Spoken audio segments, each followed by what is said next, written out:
Today we're going to look at accent marks in Spanish.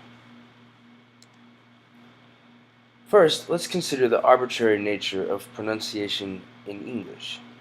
Just by looking at a word, it's impossible to tell which syllable should be the stressed syllable.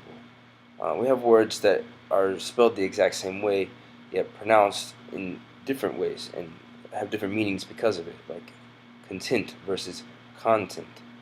And yet other words that are spelled different ways but pronounced the exact same way and also have different meanings, like flower versus flower. And then there are words that have a similar vowel structure but have completely different pronunciations, like though, tough, through, thought. There are other words for which it is impossible to determine which syllable should be the stressed syllable just by looking at the word, like evolve versus evolution, ordinary versus ordinarily, emphasis versus emphatic. And then there are other words that can be pronounced in a variety of ways, Caribbean versus Caribbean. The beautiful thing is that Spanish contains a system of pronunciation rules according to the letter with which a word ends that guide pronunciation. Words ending in vowels, a, e, I, o, u, the letter s, and in have a natural stress on the second to last or penultimate syllable. For example, estudio, vive, nosotros, somos, ellos, hablan. If you look at the word nosotros, you notice that it's not nosotros or nosotros, but rather nosotros, because it ends in the letter S. Similar thing happens with estudio.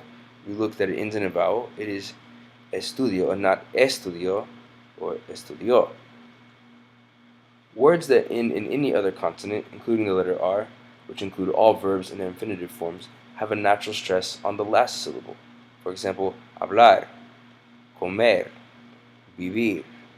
And other words like hotel or actriz. Spanish also has a written written system of tildes that guide pronunciation to denote when words break the rules. Because it's often the case that things can be pronounced in different ways, and it would otherwise be impossible to know how exactly a word is pronounced. If a word is pronounced differently and breaks the rule, it carries a written accent mark. The stress of the voice falls on the accented syllable.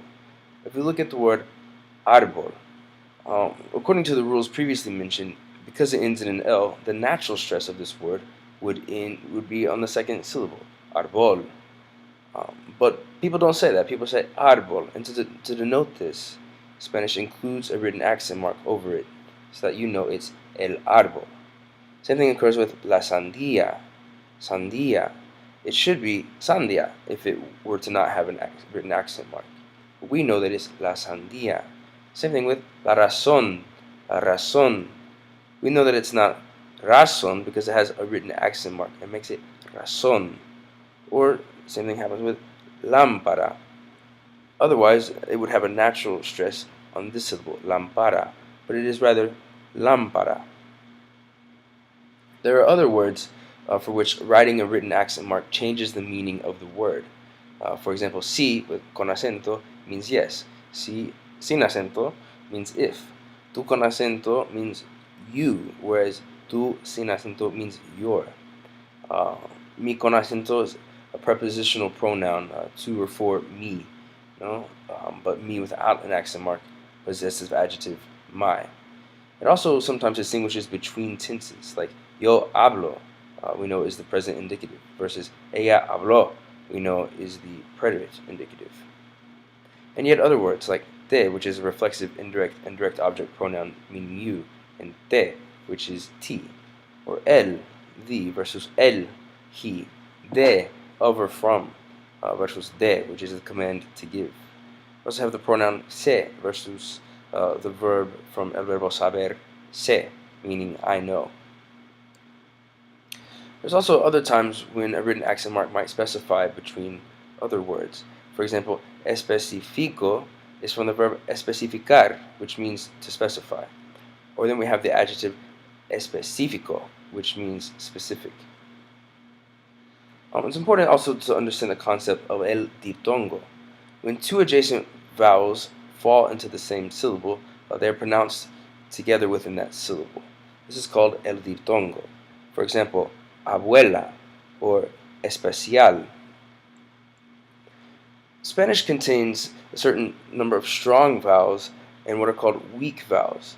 The strong vowels are a, e, and o, and the weak vowels are I and U. We say that they are strong because when a strong vowel and a weak vowel come together, or when two weak vowels come together, they form a diphthong, or un diptongo, and they are in the same syllable. For example, jaula ends in a vowel. I know that the natural stress goes here. Jaula. Or two weak vowels. Cuidado or ciudad. This one ends in a vowel. I know it's the second to last. I know that this first syllable is just cui. Or this one ends in another letter other than a vowel in or S.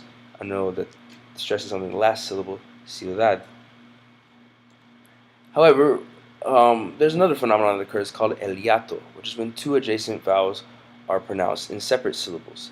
And this is when two strong vowels typically come together. For example, caer or feo.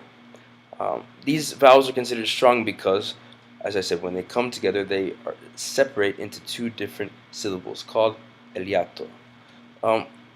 When a strong and weak vowel can also form el hiato when one of them is accented.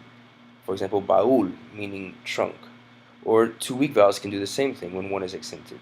For example, Ruiz, which is a common last name.